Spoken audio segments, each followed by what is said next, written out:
Hello, everyone. Welcome again to another episode of For the Fans podcast. We're glad to have you out tonight.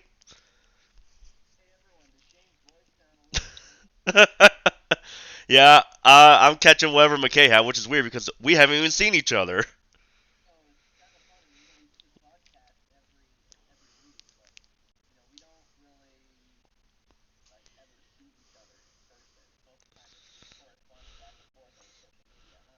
Yeah, usually like every single week or every other day we message each other something about something that happened in sports or just see how each other's doing.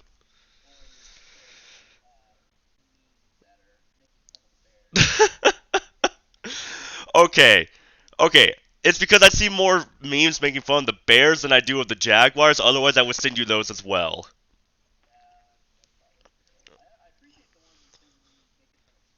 Oh yeah, I love those.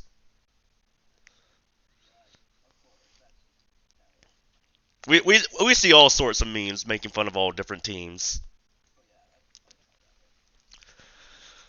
But go ahead.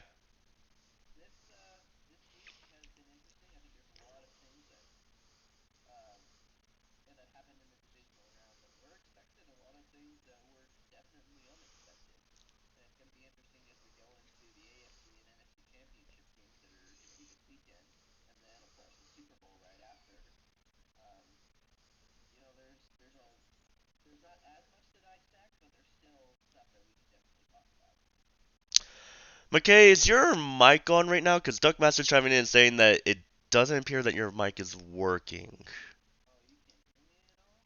I can hear you, but I don't think anyone else can.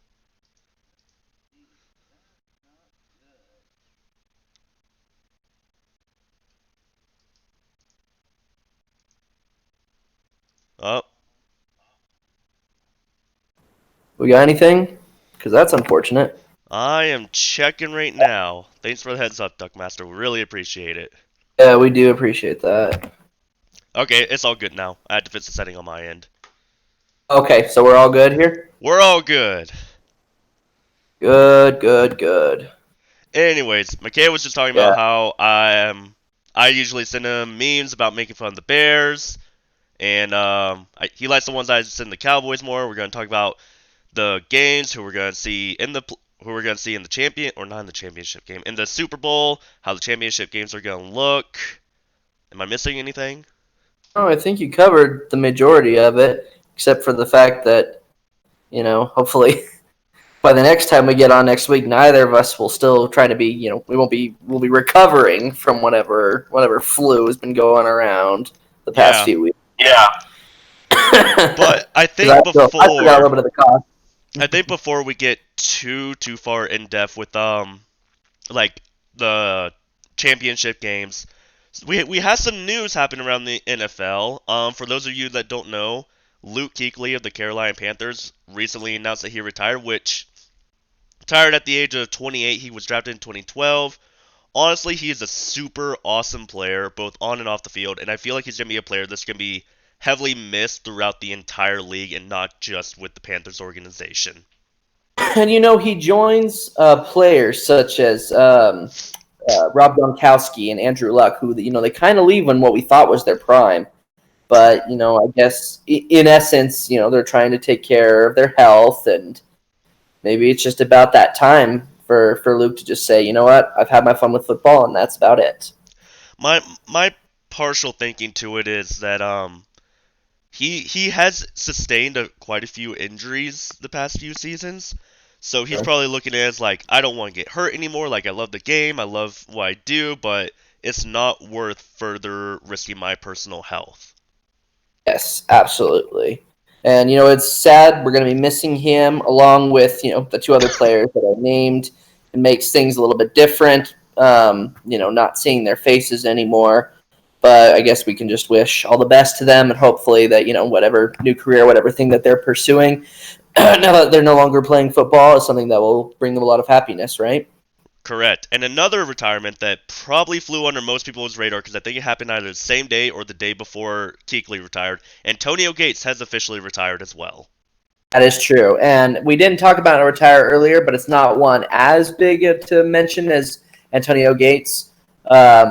But also Kyle Long, the former guard for the Bears, also retired after an injury-riddled past few seasons. So they're kind of like the three veteran players that we are seeing go out in this league. And I know that when certain players retire, especially defensive players retire, it's not as big a fanfare as say when a major quarterback retires, or Tom Brady. or essentially when any player in other sports retires. But I think it's something still that is worth mentioning. Yeah, and in my personal opinion, I think one of the next few people that we'll see retire fairly soon is probably Tom Brady, because the news going around is that apparently he's cleaned out his area in New England like he never has before. He's moved out of New England and into Connecticut, so Brady might not even be with the Patriots next season from what it's looking like at least. We can talk about that as we get more into the offseason, too, because another thing, Shane, that you have to consider is Teddy Bridgewater and Drew Brees and New Orleans Saints become unrestricted free agents this season, and Taysom Hill becomes a restricted free agent. So that's three of their, essential quarterback players that they have on the team that we don't really know what's going to happen. Their fate is undetermined going into next season. And I think that's going to be really interesting going into this offseason. Phillip Rivers is a free agent as well. I think this offseason is actually going to bring a lot more surprises than even last season did, despite all the crazy stuff that was going on last season with, Odell Beckham Jr. going to the Browns and whatnot. Definitely, but I think we can go ahead and get into the main focus of our podcast tonight, which is the championship games and eventually the Super Bowl. But you did forget one more announcement that we Oh, need to I bring. did. Remind me of You what it did. is. Well, sorry, what did you say? You cut out. Remind me of what it is. Well, now we can officially say going into next season that we know who all of the head coaches are going to be for each and every team. Because Oh, yeah. the Cleveland Browns have hired Kevin Stefanski, the former Viking defensive coordinator, to be their new head coach. And hopefully he will do a better job than Freddie Kitchens did. It's very true. But with that said, let's go ahead and roll on into the meat of our podcast tonight. We'll start, of course, with the first game on Saturday, Vikings versus 49ers. My prediction happened to be 24-20 Vikings. You mean Packers versus 49ers? This is 49ers, Shane. Come on, man. This You is for said Golden Vikings. Division. Oh, we're doing the What'd review. you say? We're doing the review first. Got it. Yeah. Sorry. I Wow, told you not doing well this week. Yeah, you really are not feeling well. Go ahead. Okay. Go ahead. Here we go. Vikings versus 49ers. We'll get to Packers versus 49ers later, yes. But no, for Vikings versus 49ers, my prediction was 24-20. I was hoping that the Vikings could upset. Shane, your prediction was 24-23 49ers. Final score ended up being the 49ers essentially blowing out the Minneapolis Vikings, final score being 27-10. Shane, there's not really a lot to unbox here. The 49ers are playing really at a level that, I guess we should have seen coming going into the postseason, that having that 1 week where they were able to rest and relax during the wild card really paid off for them. You saw some excellent playing from a lot of their players, namely, Jimmy Garoppolo, George Kittle, Nick Bosa, Richard Sherman. There's a lot that, we were seeing from them on that side, from the 49ers doing well. And, I guess, again, Minneapolis Vikings, we were seeing some good stuff from them when they were playing the Saints, but they regressed a little bit going into this game against the 49ers. I feel like they got a little tired after, not having that week to rest, unlike the 49ers. The Niners were able to stop Dalvin Cook from going on the run. Kirk Cousins struggled. It was kind of just an awful game all around for the Vikings. Yeah, I mean, 49ers are definitely a good team, and they have been proving it. And I think what they really need, because as we saw towards the end of the season, I feel like they started to slow down a little bit, but now I think they got that good rest with the bye, and they're back in full power again. I think you're right. And at this point, we're just going to need to see, can they keep this up at this point? They've taken out one NFC North team. Can they take out the next? And I think, this is something that you and I have to discuss. The defense is very strong there. I think what's going to come down to it is if we're going to see, the 49ers really go all the way it's going to be on the shoulders of Jimmy Garoppolo. And if he can really deliver and be effective and consistent with the ball every time he goes out onto that field, then I think the 49ers could definitely take home their sixth Super Bowl win. I agree 100%. It's going to rely heavily on Jimmy G, and as long as the defense is able to do their job like they did last week against the Vikings, I think that they'll have a good shot to beat the Packers. I think you're right.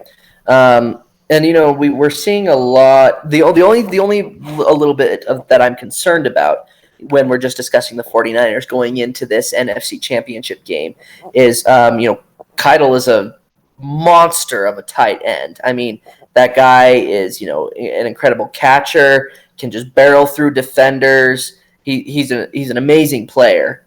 But I think perhaps maybe a little bit of injury is catching up to him. He had some ankle soreness and he didn't practice this week. I don't know if that could affect anything going into the game this weekend. And the other thing that I noticed too, I mean, I don't think it's anything to be concerned about, but Nick Bosa did technically go down with an injury at one point during that game against the Vikings. Yeah, he shot right back up and he hyped up the crowd, but I'm just kind of wondering, will this defense and will some of the big star players are playing for the 49ers, hopefully they haven't run out of gas yet. Yeah, and I'm thinking it's better to miss practice and rest your star players than to have them go through practice and risk further injury. Yeah, I think you're right. We haven't really we're not going to discuss the Vikings so much just because they are out of the playoffs. They're going to need to kind of rethink what they're going to be doing going into this next season. Now that they need to hire a new offensive coordinator, they'll look at the effectiveness of Coach Zimmer and also of Kirk Cousins as the quarterback. I know it will give time for Adam Thielen to get rested. But as far as the 49ers go, who are still in this fight, Shane, the last question that you and I wanted to discuss here is if the 49ers did win this Super Bowl, do we have any kind of predictions as far as who the Super Bowl MVP would be? I mean, the way I look at it, the Super Bowl MVP is almost always a quarterback award. Mm-hmm.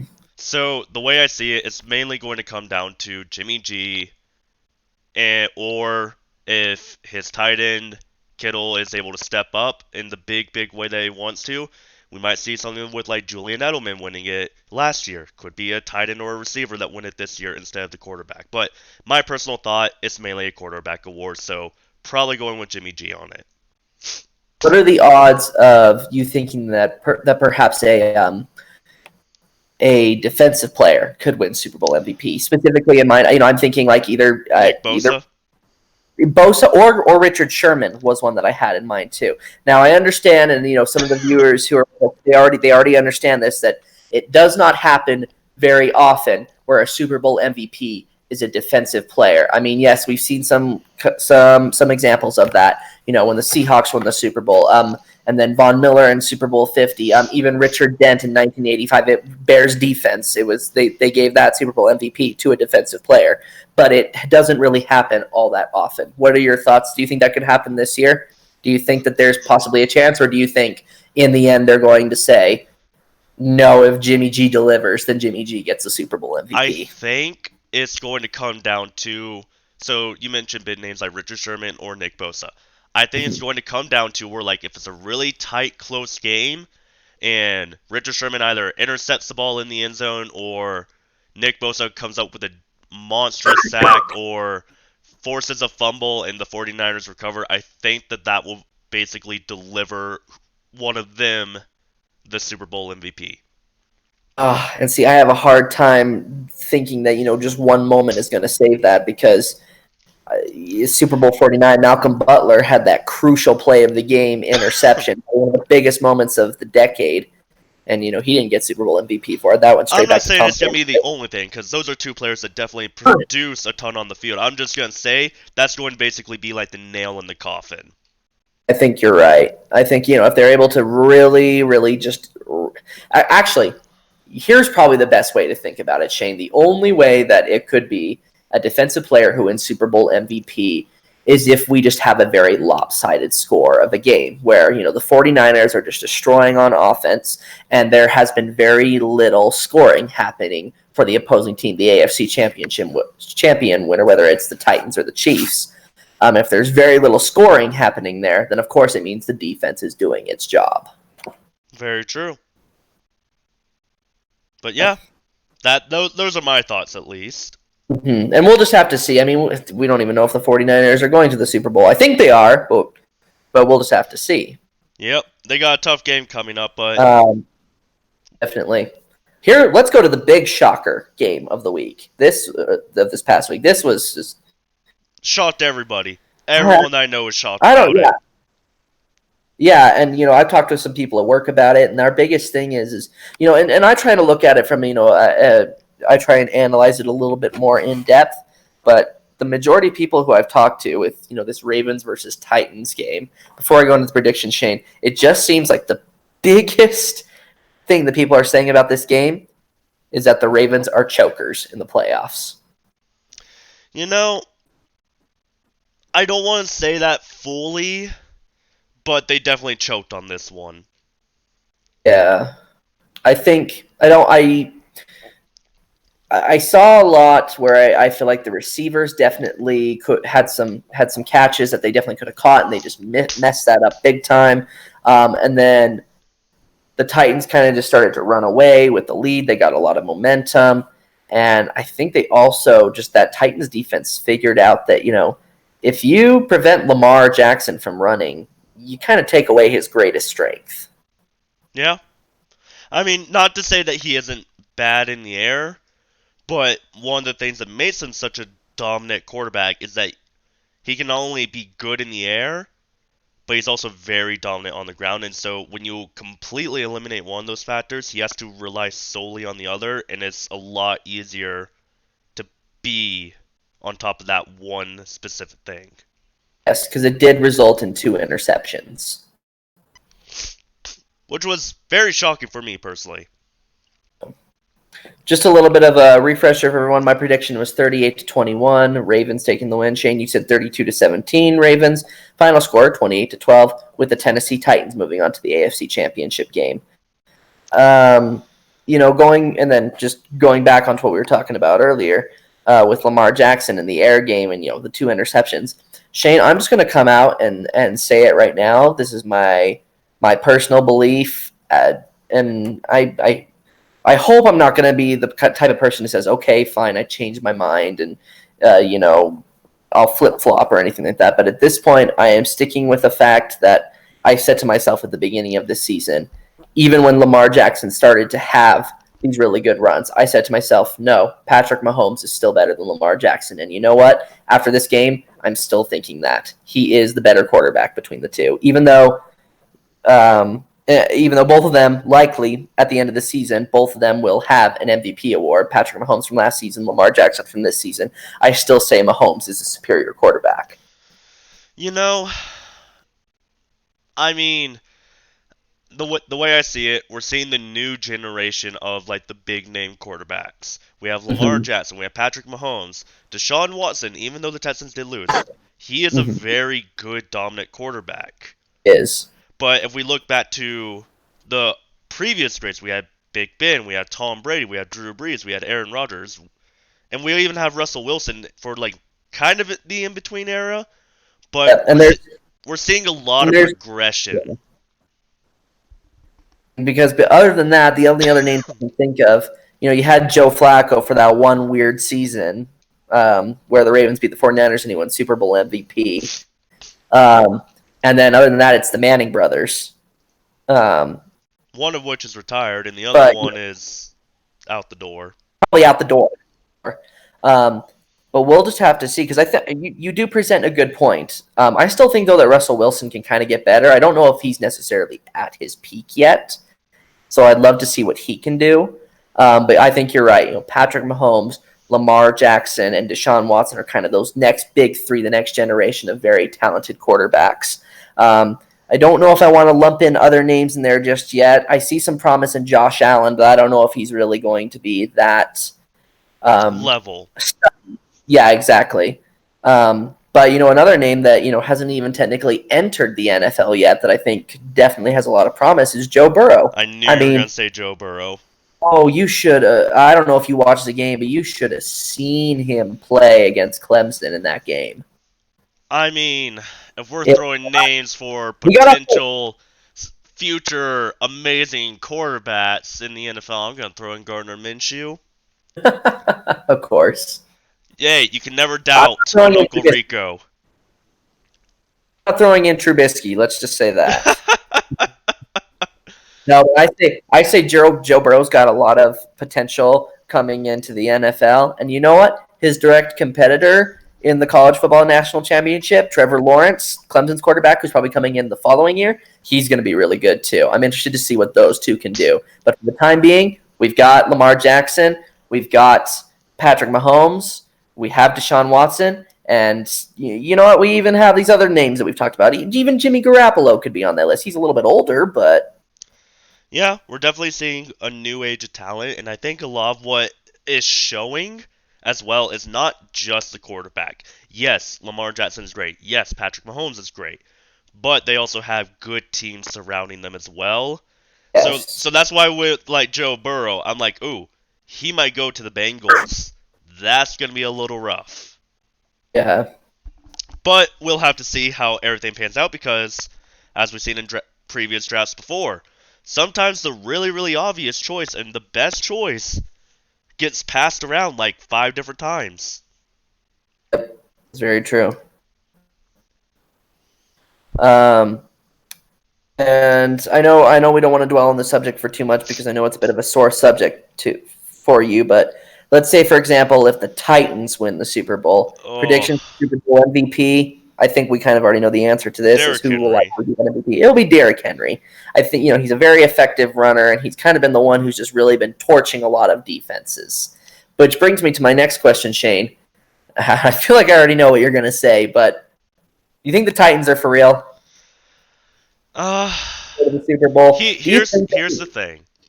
They got Tannehill like midway through the season and benched Mariota, which has been unbelievably good for the Titans. But at the same time, they've also lost. The Titans have just like lost games throughout the regular season to the Texans, to the Jaguars, to the Colts. Like I will say, Jaguars were not very good. Colts started off strong and then died. Yeah, The Titans, I feel like they have potential, but I can't say that they are real. I still feel like they have somewhat to prove. I will say they did beat the Ravens, which is a big check mark in them proving themselves, but it also looked biggest like the Ravens challenge. had a big, big off day. And the way I see it, that coming up this weekend, the biggest challenge is yet to come. You have to play Andy Reid and the defending MVP and Patrick Mahomes in Arrowhead Stadium in Kansas City.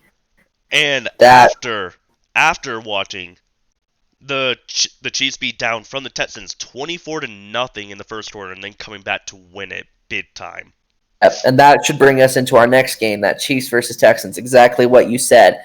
I remember you texted me during the game, and you're like, I "Well, I guess did. it'll be." You're like, "It'll be an AFC South championship game against the two." And I looked at my phone because I wasn't watching the game, and I said, "Oh my gosh, 24-0 Texans.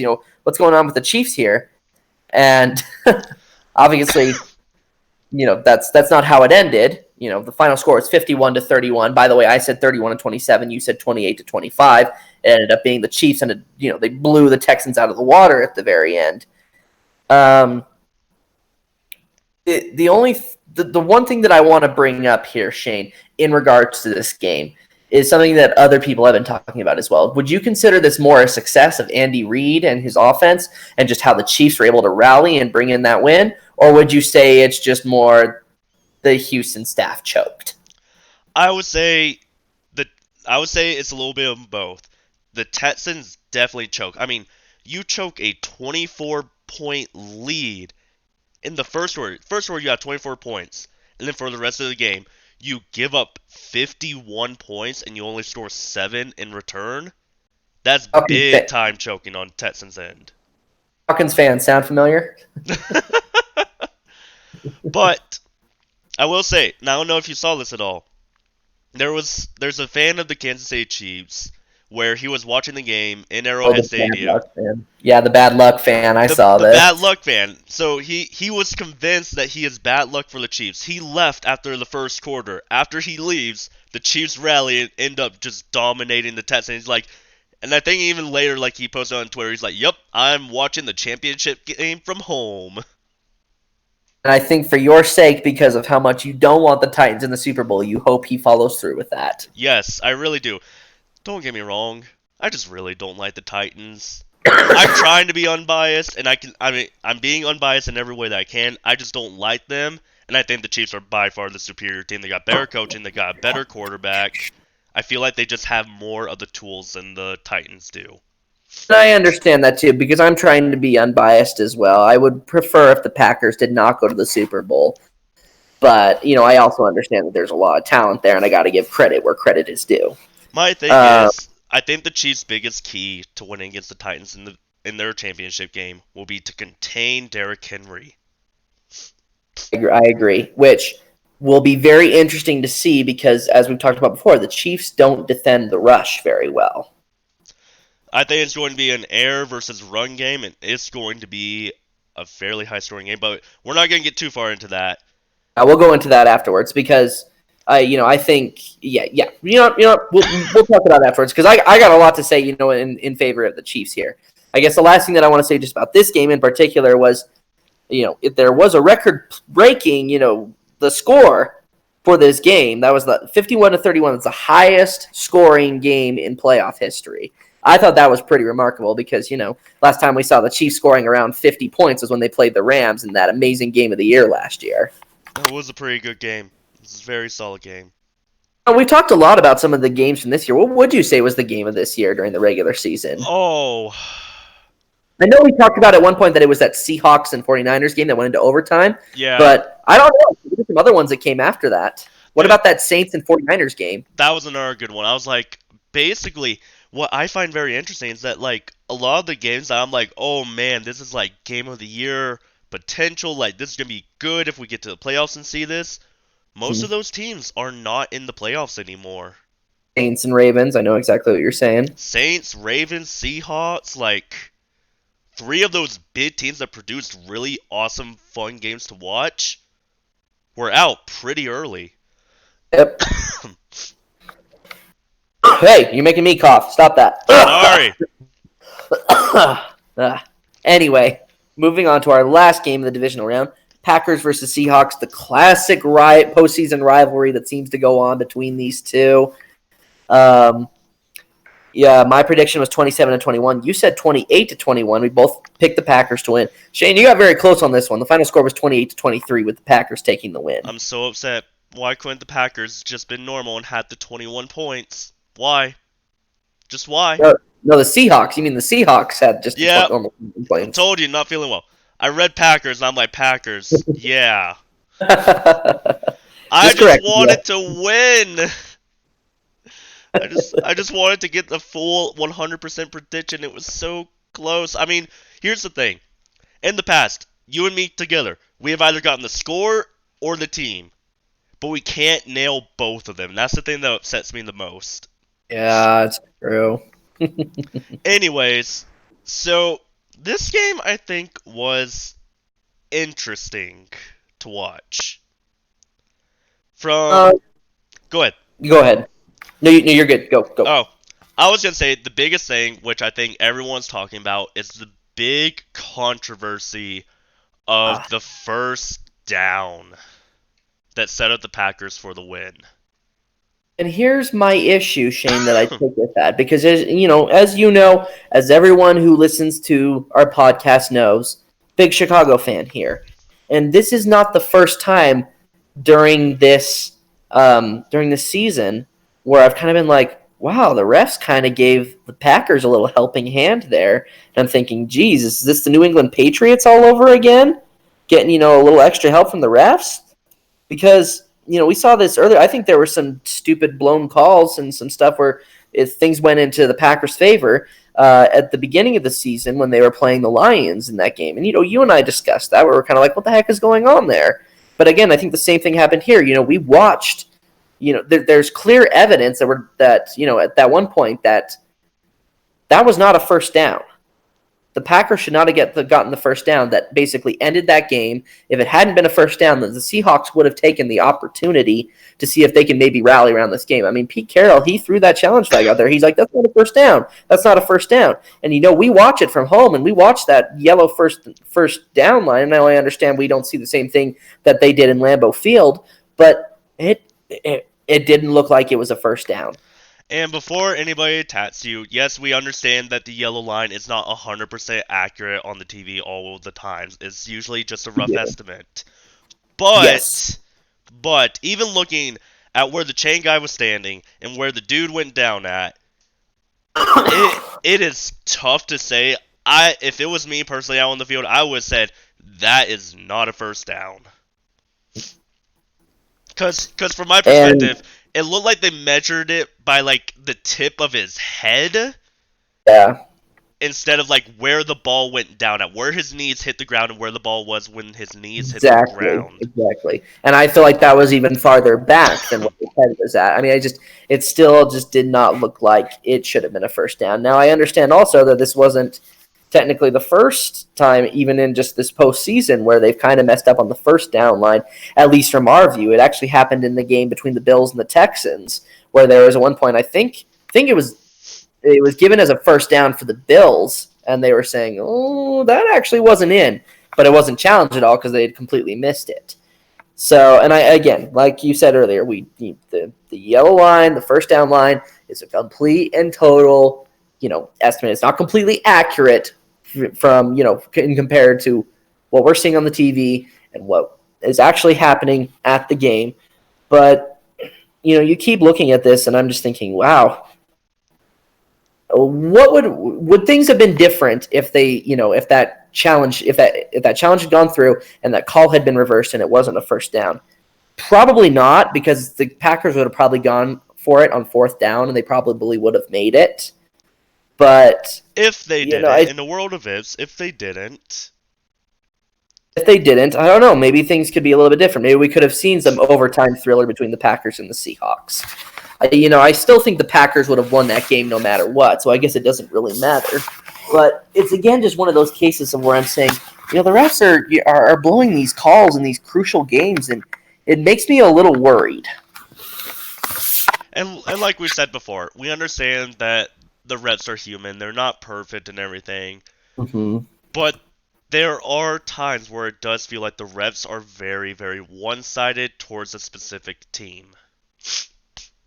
Like me personally, I think being a ref in the NFL would be fun because you get to go football games, you get to like help determine everything, help rule on things. But at the same time, if you mess up, everyone hates you. And at the same time, me being a big fan of the Jaguars, I feel like I could not ref a single Jaguars game because I would unintentionally be biased. Try not to be. I just feel like it would accidentally come out where it's like, oh, like, no, he had 2 feet in the whole time. But it turns out that I have 1 foot. I'm like, sorry, I honestly didn't know. I honestly thought it was 2 feet. Yeah, I don't think I could ever be a ref just because everyone would hate me. I mean, it feels like whatever you are in the business, somebody's going to hate you at some point. But I feel like refs definitely get some of the worst of it. Right. And all the same, we should still give credit to where credit is due. As I've said, Aaron Rodgers had a good game. And, the Packers, they'll be the ones going on to the NFC Championship, which is impressive that they'll be going under first-year coach Matt LaFleur, and it's after a 2-year drought of not being in the playoffs. It's definitely something that's pretty impressive. Another thing, Shane, this is just a little funny thing that I want to say before we go on, is, after this game, I don't know if you know this, but Marshawn Lynch and Aaron Rodgers used to both play at Cal. Yeah. And I guess, at one point, Aaron Rodgers was talking with another teammate in the locker room, thinking, oh, what's going to happen to Marshawn Lynch, after this season. And then next thing, lo and behold, standing outside of the locker room is Marshawn Lynch yelling and cussing at Aaron Rodgers, telling him, give me your jersey. And Aaron Rodgers saying, no, you give me your jersey. Because, in the end, there is still some good sportsmanship that's happening between teams. And I think that's a good example of it right there. Is they're still being good friends about it, even though it was a competitive game between the two. Yeah, and that's the important thing with players. Man, that's why I respect like so many of the really really good players like Luke Kuechly, who's now retired, Andrew Luck, who's retired, Mm, J.J. Watt, who's not retired. But like there are a lot of like really good players that show a lot of compassion not only for the game but for the other players around the league. definitely. Good thing to see, and hopefully we'll see more of it as we go into the last, these two games, the championship games and the Super Bowl. Which let's dive into it, Shane. We got these two games that'll be this Sunday. Let's start off with the AFC Championship game, the Tennessee Titans versus the Kansas City Chiefs. I mean, Shane, what's your prediction? we all know that I'm gonna pick the Kansas City Chiefs on this one. Right. Um, I will say I will give the Titans the benefit of the doubt. I think that they'll keep it close for a while, and if the Chiefs can defend on the run, which they have not been known for, I think the Chiefs will have a very solid chance of winning this game. I'm gonna say the final score is gonna be 27-23. Right. I'm actually going to aim a little higher here just because I feel like even though they might have trouble defending against the run, I guess actually let me rephrase that. I still think that the Chiefs are going to struggle a little bit with that, and because of that, the Titans are going to score quite a bit. But I also feel like the Chiefs are going to score quite a bit. And so essentially what my prediction is yes, the Chiefs win. The Chiefs will be going to the Super Bowl, which, I feel like they were somewhat robbed of last year. It'll be good to see Andy Reid back in action, back at the Super Bowl, even with a different team and a different quarterback now. My prediction is for the final score to be 41-31. Now that you Kansas City. bring that up, I am going to change my prediction. Chiefs are still going to win, but I'm going to say it's going to be 47, no, 45-37. Okay. All right. You raise a good point. I I don't see the defenses on either teams being absurdly powerful. essentially what I'm saying is that I don't think Kansas City's defense. I mean, I respect Tyrann Mathieu, however you say his name, Matthew, whatever. I can't even speak. I respect him, and for what he's been able to do to at least bring some level of leadership and make the Chiefs defense better than it was last year. But I still feel like they're not going to be able to stop Derrick Henry. All this at the same time, though, I don't see the Titans defense being able to stop what Patrick Mahomes can do. And with the amount of weapons that he has, Shane, he could throw to Travis Kelce, he could throw to Tyreek Hill, he could give it to LaShawn McCoy, he could give it to Sammy Watkins. He's got plenty of options there. And for me, I just don't think that the Titans defense is going to be able to contain all of them. Maybe they might be able to for a quarter or so, like the Texans did, but then the Chiefs are going to catch momentum, and that is going to be the end of it. And the Chiefs will be heading to the Super Bowl. I'll agree with you.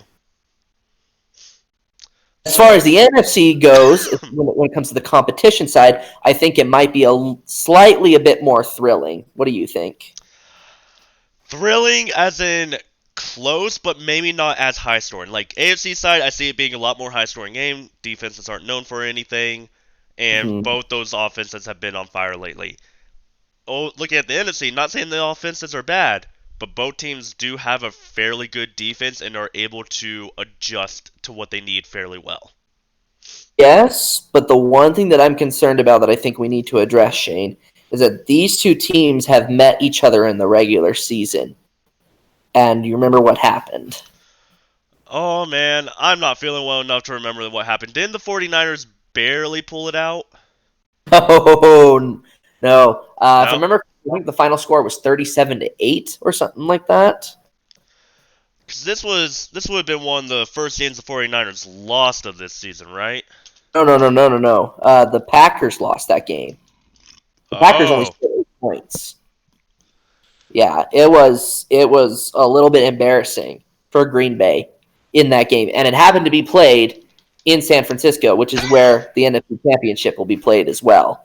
Which, again, I think the Packers might be able to adjust a little bit, and it won't be as big of a deficit as it was during the time when those two met each other during the regular season. Yeah. But because of what I have seen during the last time that these teams met during this season, I I mean, I'm just going to come out and say I don't think it's going to be a rematch of Super Bowl one. I don't think it will be Packers versus Chiefs. I believe it will be 49ers versus Chiefs. And with that, my prediction will be the 49ers taking the win. Final score 30-17. Not even looking up. I looked at the score 37-8, 49ers won. The 49ers maintained Aaron Rodgers, keeping him to only 104 yards and one touchdown. Like, and I just want to say Aaron Rodgers had 20 completions, so that's like 5 yards a throw. The 49ers did a really good job containing him. I think the Packers will be able to improve, but won't be able to get past this wall that they have in front of them.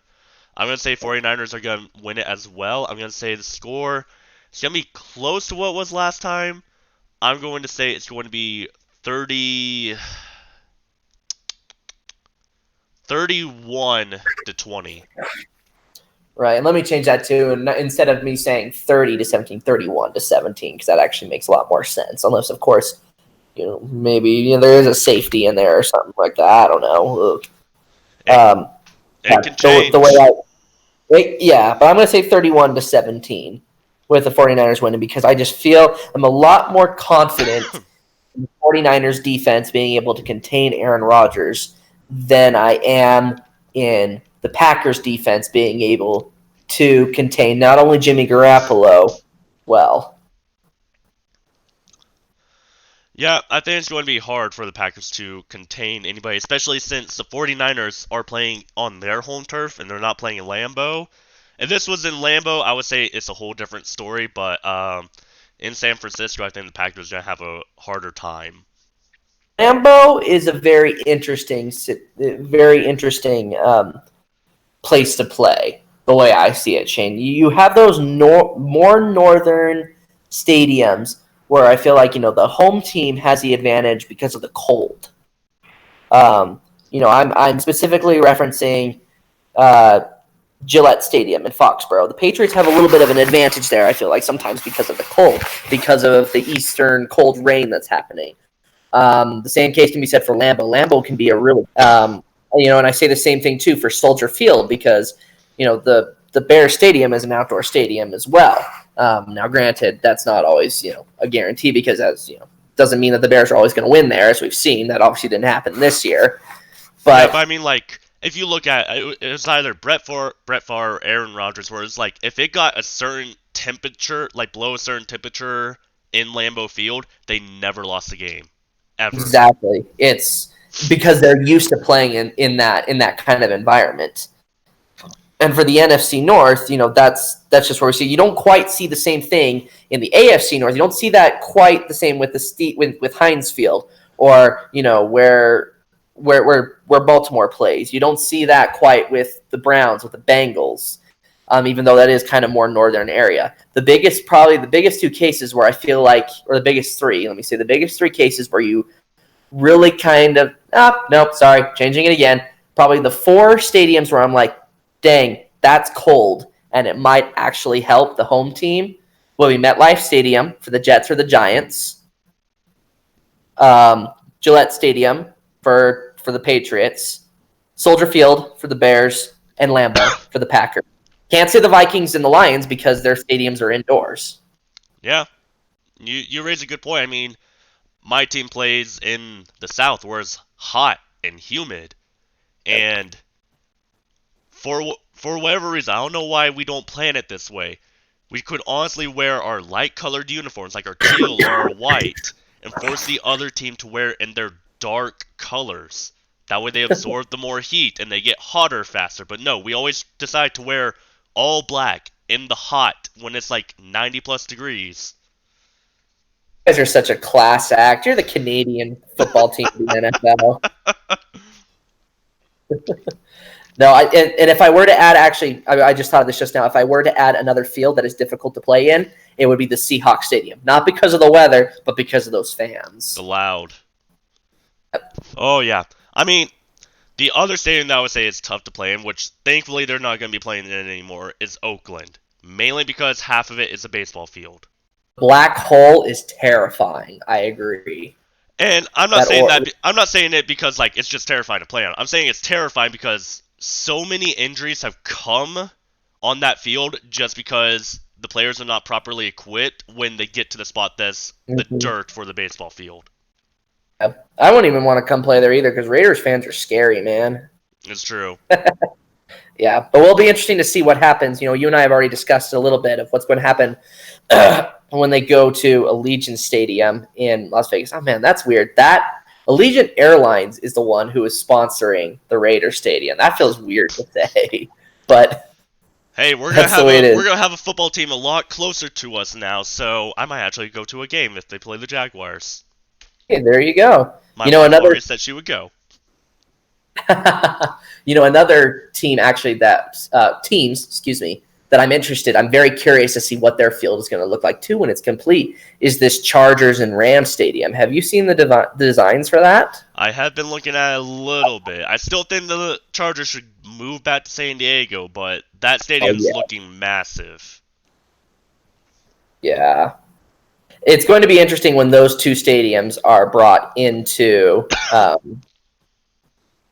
are brought into play. Which means at that point, then the Chargers can move out of the sports complex and the Rams can move out of the Coliseum, which once the Coliseum is no longer played for the NFL, then that technically means that Soldier Field is the oldest stadium in the NFL, which is about the only thing that the Bears can cheer for right now after a disappointing season. But I digress. I digress. We should probably we're talking about football teams here, not stadiums. We don't need to worry about that. We've put in our predictions, and essentially, you and I both collectively agree that this will be the two teams that will play each other in the Super Bowl in Miami. Yep. I mean, it's hard to see it coming out either way, but as we've seen, the Titans have been able to pull up some upsets. The Packers are still the Packers and have been a good team.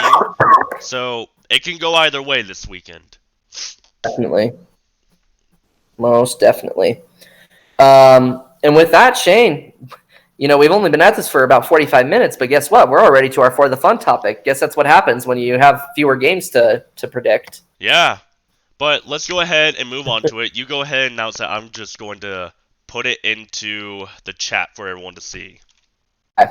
So for our For the Fun topic this week, we're doing what is called the playoffs for the worst teams. So instead of taking the teams with the best winning records, we're going to be talking about the teams with the worst winning records, and we're essentially going to find out between that, just discussing if these teams were to play each other in a playoff setting, best of one, what team would essentially be the worst team. So don't think of it as whichever team wins moves on. No, whichever team would lose moves on. And with that wing, in a very similar way, where the team with the worst winning record essentially wins their division, and we have wild cards for both the AFC and the NFC. I'll read that off really quickly, and then Shane, you and I can discuss a little bit and really just see, okay, where would this go here? So in this case, I'll start off with the AFC. The first seed obviously goes to the Cincinnati Bengals. They had a record of only 2-14. They take the AFC North. The second seed goes to the Miami Dolphins with a 5-11 record.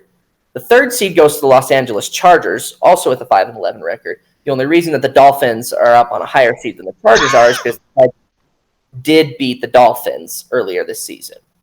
And the fourth seed, sorry Shane, Yeah, goes I to the know. Jacksonville with a 6-10 record. The first wild card seed goes to the Cleveland Browns, also with a 6-10 record.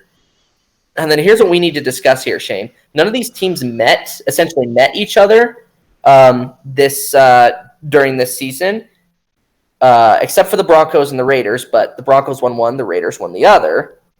And so we need to discuss essentially take the last wild card spot. All four of these teams had a record of 7-9. between the two of us, which one do you think should take the last seed? There's the Jets, the Broncos, the Raiders, and the Colts. I'm gonna say the New York Jets. I was kind of thinking the same thing. So, Like but with that everything that really, happened with them this season, with Sam Darnold seeing ghosts, with them literally being really good one week to being the honestly the most worst team I think I've ever seen the next week, it's hard to see the wild card going to any other team. no, you're right too. And with Sam Darnold having his little case of mono, with Le'Veon Bell kind of being this doing this weird missing in action crap again, and also pointing this out too.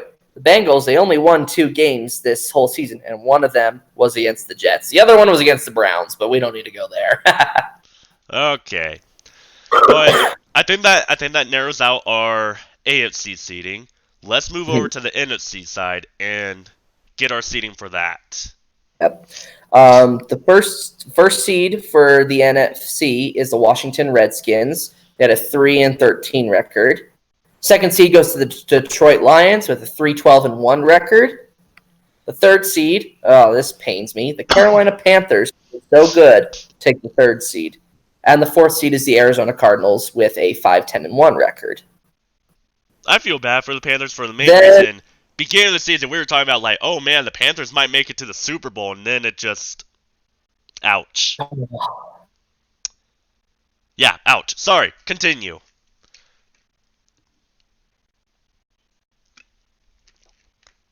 Are you there?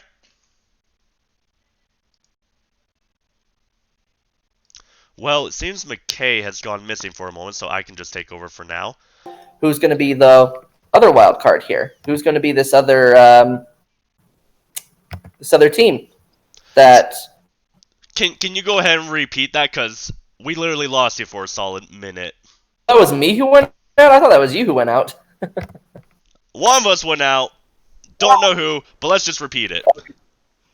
What was the last thing you heard? Um, Last thing I heard was we were talking about the Carolina Panthers. Yeah, that's right. But then moving on, the first wild card seed is the New York Giants, 4-12 record, and then you and I also have to discuss who's going to take that other wild card seed.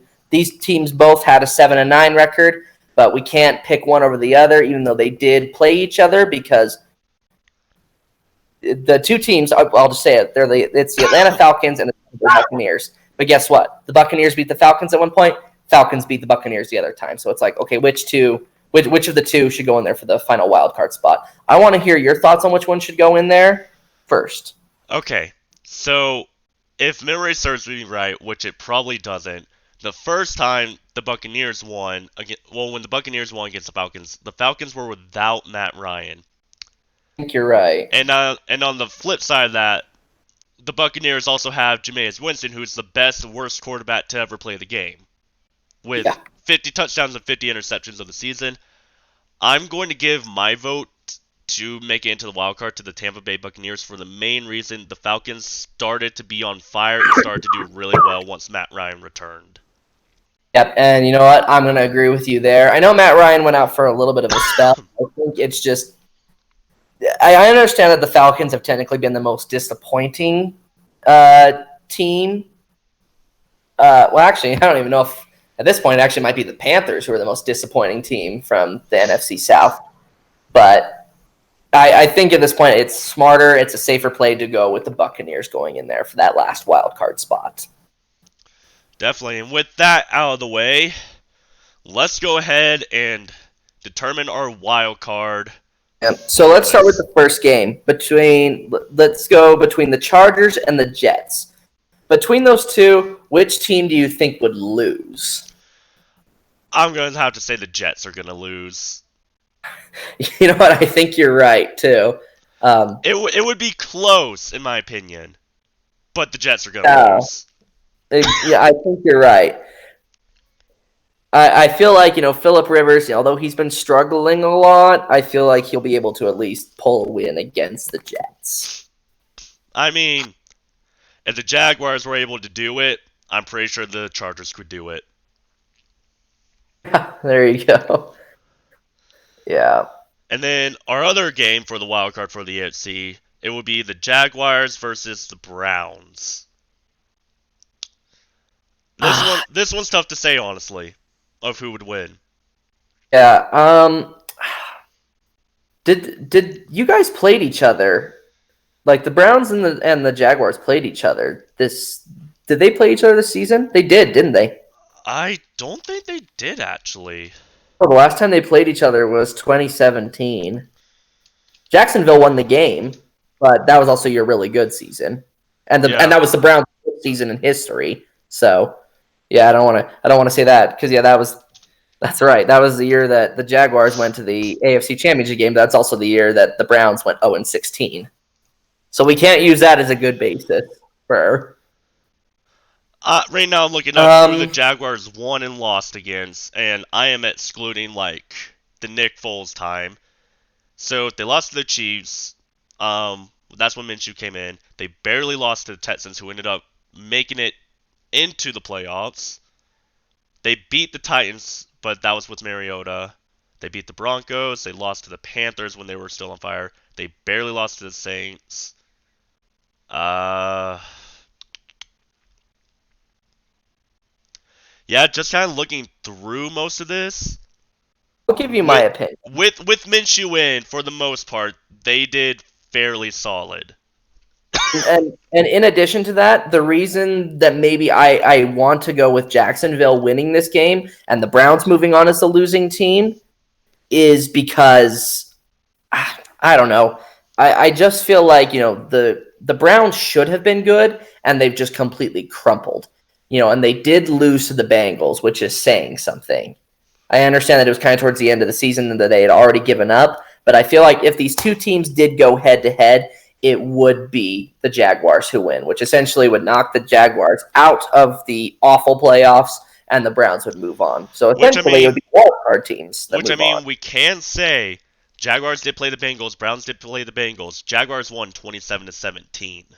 Yeah, there you go. That's something that we can base it off of. So let's say that for now, it's the Jets and the Browns who both lose the game, and they will be moving on. All right, let's move over to the NFC with the wild cards for the NFC.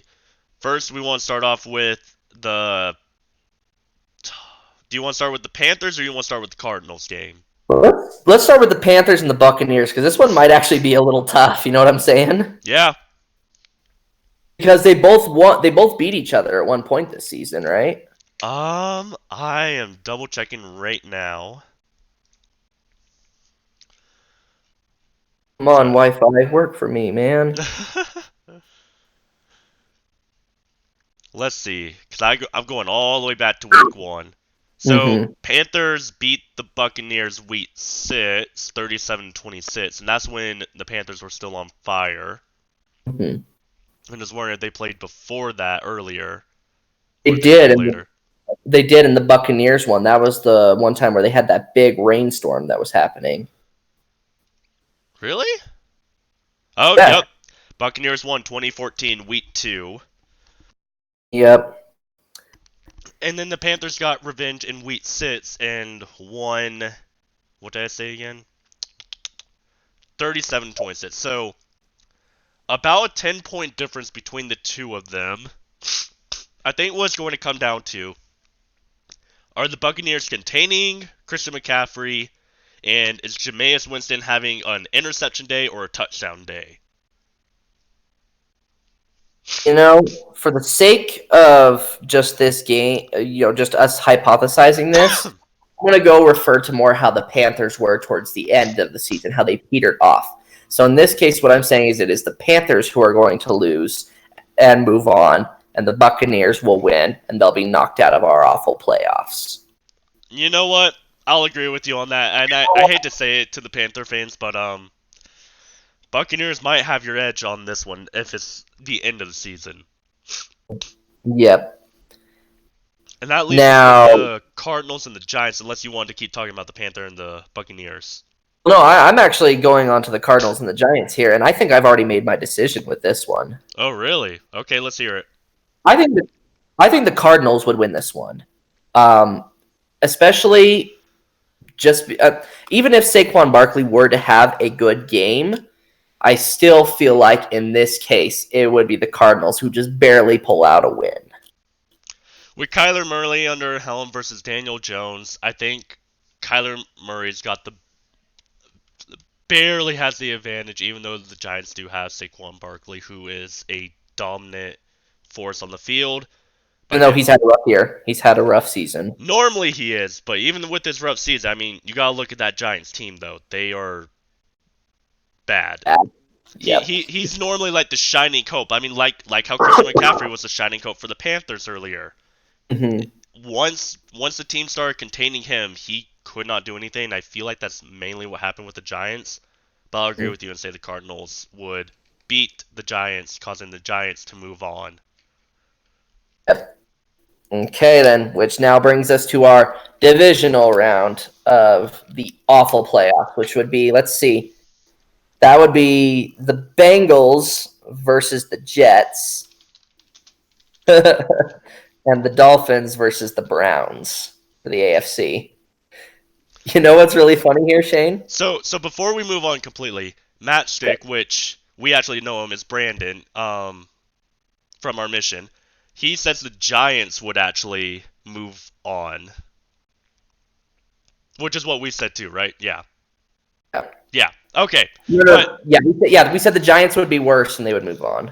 yes, I wanted to clarify that and had Yeah. that get figured out. Man, my brain's done, and I have to go to school tomorrow. This is gonna be rough. Let's move on though to our divisional games, like you said. So the first one would be the Bengals versus the Jets. And Shane, it's going to be funny here because technically the Jets had a better record than the Bengals did, but I think we know who would win this game and who would lose it. What's really sad is that literally the worst team in the NFL this season, and the team that's having the number one draft pick, I think we're both leaning towards that they would beat the Jets to get themselves out of the worst team playoff. I think you are right, and that it would be the Jets moving on to the AFC awful championship round. Oh my gosh, that it feels weird to put down the Bengals as winning. It just feels weird coming out. It does, but it would make sense. This that for some reason, the Jets, while we know, because the Bengals can be consistent with not being good, but I think what's even more dangerous is the Jets team that can be inconsistent. Yeah. And where it's just like, yeah, you know what? This might be the case of where Andy Dalton goes out there swinging, and the Jets just come up short like they did.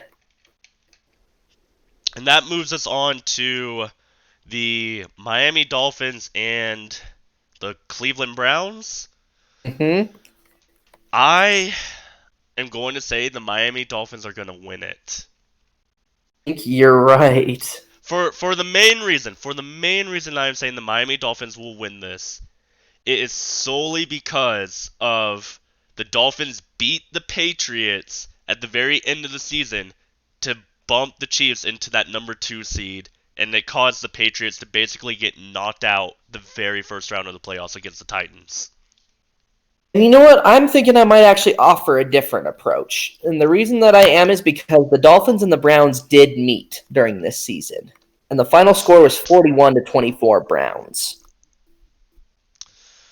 And I mean, this was after the Dolphins had already won 2 games. it's very interesting. And I know that we can bag on the Browns all that we want, but I think in this case the Browns would actually win this game, and the AFC title game would be between 2 AFC teams, the Dolphins and the Jets. You know, I think it's tough to say because I still feel like with the Browns, like how you were saying, the reason why we put the Jets in there instead of the Bengals, the Browns are woefully inconsistent. That's true. I feel like Whereas, this is one that we have to debate a little bit more on. you do present a good point that the Dolphins kind of got a little bit better as time went on, whereas the Browns seemed to plummet. So Matchstick is chiming in. He's saying the Browns would actually lose and move on. He would have said differently if the Browns were full strength, but as we all know, the Browns had that wonderful fight against the Steelers. Oh no, not the Myles Garrett thing again.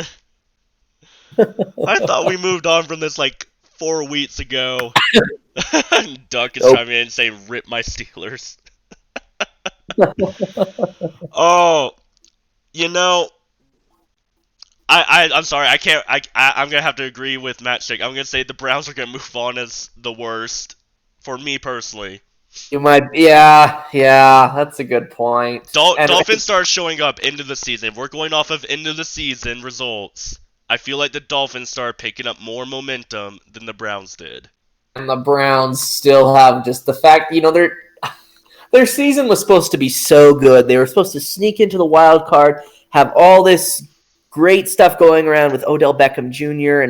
and on their team. Baker Mayfield was supposed to have an amazing sophomore season, and then all they get is a 6-10 record. They fire Freddie Kitchens. They have John Dorsey part ways, and Myles Garrett is suspended indefinitely.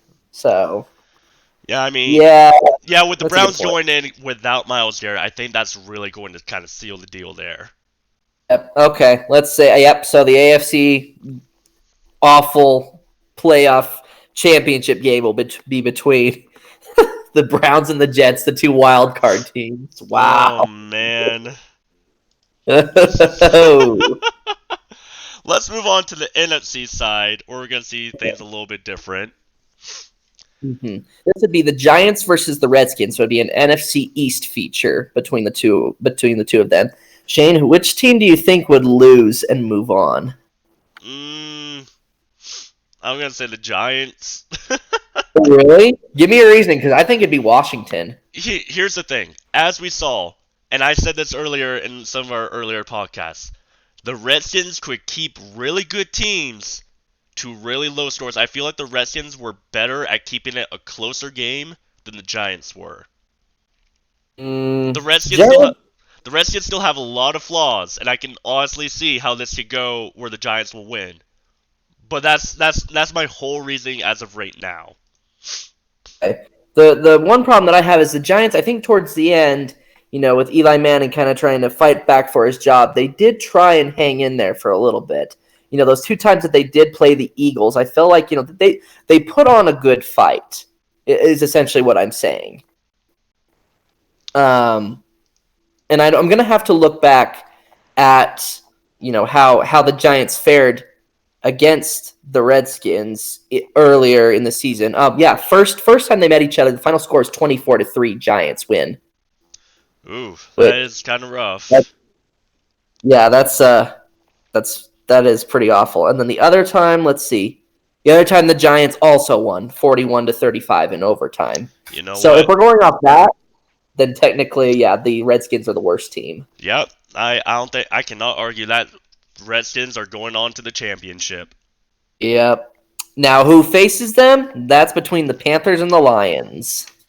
Lions are losing. I'm sorry, but I have enough belief in the Panthers that the Panthers could knock out the Lions. I think you're right, because now I understand the Lions. They struggled a lot this season for a few different reasons. The first of which was Matt Stafford getting injured, and then them having to go, and then to David Blau, just going through, going all the way to their third string quarterback. That was not good for them. But I think the even bigger dagger for them was that they just could not figure anything out on defense, which is annoying because Matt Patricia was more of a defensive coach, and they just could not get anything going there. And I think Carolina Panthers, they're not an amazing team, and that things have not been going well for them this season, but I feel like that defensive line of the Lions could not contain Christian McCaffrey. Yeah, which is my thought process. Like Christian McCaffrey, I'm pretty sure everyone can agree on was the Panthers' life force this season, and he would be able to power through. Yeah. Yeah, sorry Lions, but you're gonna go off and face the Redskins. So here's the fun question then. So Oh, we have the top two seeds for the NFC who will be playing, who would be hypothetically be playing each other in this, and then we have the two wild card teams for the AFC who would hypothetically be playing each other for this. It's kind of an interesting setup there. But now let's moving back to the AFC between the Jets and the Browns. Who's the Who would biggest choker? and here's what comes to mind, Shane, because these two teams did meet each other in in this season. But the thing is the reason that I feel like the Browns won that game was because Sam Darnold wasn't even in. They were playing on their third string quarterback. Well, no, Which sorry, their make a second string. Then he got injured, and then they moved to their third string. which will make a giant difference. But if we're talking about with Sam Darnold, into the season, I feel like he was over his little ghost fiasco. He was Mm-hmm. starting to calm down a little bit more. Uh, it's a tough one. I'm gonna say the Browns would barely lose. And I think you're right too, which means that the Browns would be moving on to our awful bowl, our tank bowl, The which is toilet not bowl. surprising. Yeah, the toilet bowl. Take it. Literally, this puts a whole new spin on taking the Browns to the Super Bowl title. Oh man, Jets. Uh, I will say the Jets got lucky with this one. I think it's great that we had two 7-9 teams make it further than a 2-14, a 5-11, a 6-10, and another 5-11 team. it's entertaining to say the least. I'll agree. I think it's better because the 2-14 team got out pretty fast. Yeah, absolutely. So okay, so we have the Browns on one side, and then for our other side, Shane, I'm just throwing this in there as well. But when the Lions and the Redskins met each other during the season, the Redskins won. Oh boy. Which, if we're going off of that, that technically means that says if we were to pit the worst teams of the worst teams against each other in the NFC, the Lions would be the worst team. I mean, I don't think that there's much we can debate on that. I mean, I think it's a Lion and Brown toilet bowl game in the Oh, end. well, I feel like that's fitting considering both of those teams have never reached a Super Bowl before. Hey, Jacksonville Jaguars and Houston Texans, you guys should host a watch party since you guys have never been either. Hey, there's the comeback. Although I will say, to respond to that, even though my team has never been to a Super Bowl, we are the youngest team in history to make it to the playoffs. Yeah, there you go. There you So, go. you win some, you lose some. Yeah, I guess that's true. Although I personally would So, rather have that Super Bowl win. But, as we were yeah, saying, it's going to be the but Browns and the Lions. for our toilet bowl game, which team would win and which team would lose, essentially making which team would be effectively the worst team by this standard. It'd be so interesting if the NFL actually did this alongside with the Super Bowl. Mm-hmm. I Instead, agree. well, here's the thing. Instead of like the team that loses moves on, like the team that wins moves on, they get the first overall draft pick. Mm-hmm. That would make it interesting, make the teams actually want to win. But just the thought of like the two worst teams that we can think of in the crap bowl. Oh, You want to no. know what's funny? I want to hear. Well, these two teams did play each other this season. Didn't the is this one of the few games the Lions won? Nope, it was 20-16 Browns. Oh. So essentially, if again we are going by these standards, Shane, for the fun toilet bowl playoffs, the toilet bowl champion would be the Detroit Lions. Man, I really wanted to say the toilet bowl champion would be the Browns. It would fit. It would fit so well. Maybe next year. Maybe next year. There's always next year. Another thing to point out too, Shane, we talked about how these two teams are two of the four teams that have never been to a Super Bowl. They are also the only two teams to ever go 0-16 during a season. Oh. Oh gosh, yeah. Man, that puts a whole new perspective on everything. Browns went 0-16 in 2017, and the Lions went 0-16 in 2008. And unfortunately, the Lions' reputation, since they did it first, they gotta win the crap bowl first. I guess. But Ne- ne- with that, that concludes our For the Fun topic for this one. That was actually kind of fun. that was actually really interesting to just debate on which team is probably the worst. Yep. Statistically, the worst. But yeah, that's going to wrap up our stream for this week. And like always, we want to thank you guys for joining us. We had a lot of fun. We enjoy doing this every week. And once we get through these games of the championship games, we'll have to talk a little bit about the Pro Bowl because that's going to be the next game. And then we'll go into the Super Bowl. Absolutely. And that'll be good. I'm really looking forward to it. It's going to be a good game. But, McKay, is there anything that you want to say to our fans? Um, I think just as a reminder, as we start to get into the off season, just a reminder we will be going every other week with updates or anything that we have to report on. As far as we get, have to wait for this long hiatus before we go into next season. I know it's always very torturous waiting between the Super Bowl and the first game of the next regular season because I don't count preseason. But